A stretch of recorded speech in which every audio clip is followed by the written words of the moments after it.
প্রয়োজন শেষ হয়ে গেলে বিরক্ত লাগারই কথা, সে বন্ধুত্ব হোক বা ভালোবাসা। আমি স্বার্থপর নই, আমি আস্তে আস্তে তাদের থেকে দূরে সরে যেতে থাকি যাদের কাছে আমার কোনো মূল্য নেই। স্পর্শে নয়, অনুভবেও ভালোবাসা যায়। হোক না দূরত্ব, তাতে কি, দূরে থেকেও ভালোবাসা যায়। একটা কথা মনে রেখো, জয়ের জন্য অনেক সাধনার প্রয়োজন, কিন্তু পরাজয়ের জন্য একটা ভুলই যথেষ্ট। যে বোঝার তাকে বলতে হয় না, যে বোঝার না তাকে শত বলেও বোঝানো সম্ভব না। কিছু কথা বলার পর মনে হয় না বললেই হয়তো ভালো হতো।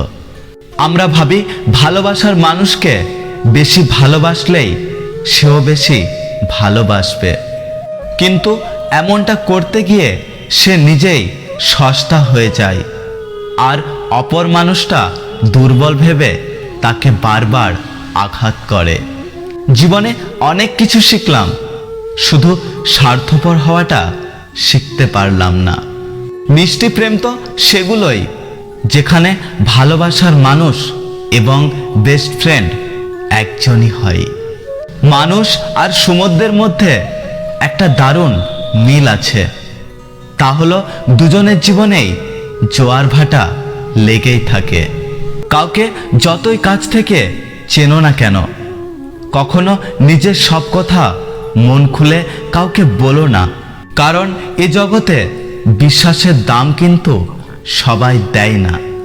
যখন চিৎকার করে কাঁদার বয়স ছিল, তখন বোঝার বয়স ছিল না, আর যখন বোঝার বয়স হলো, তখন চিৎকার করে কাঁদার নিয়ম রইল না।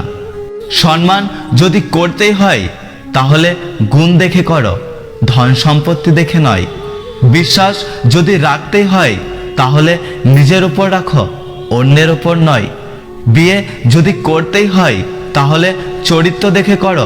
জীবনে যতই ভালো কাজ করো সবাই ভুলে যাবে, একটা মন্দ কাজ করো, দেখবে রেকর্ড হয়ে যাবে। সত্যি কথা বলতে অবহেলার আরেক নাম ব্যস্ত আছি, পরে কথা বলবো। শুধু ছেড়ে যাওয়াকে ঠকানো বলে না, পাশে থেকে অভিনয় করাকেও ঠকানো বলে। যদি ভিডিওটি ভালো লাগে ভিডিওটিতে একটি লাইক করবেন, কমেন্ট করে জানাবেন আপনার মতামত। যদি আপনি আমাদের ইউটিউব চ্যানেলটি এখনো সাবস্ক্রাইব না করে থাকেন তাহলে চ্যানেলটি সাবস্ক্রাইব করে পাশে আসা বেল আইকনটি প্রেস করে রাখবেন। আমি কথা বলছিলাম এসপি লাভ স্টুডিওর তরফ থেকে সুশান্ত। দেখা হচ্ছে পরের ভিডিওতে, ততক্ষণ সুস্থ থাকুন, টেক কেয়ার।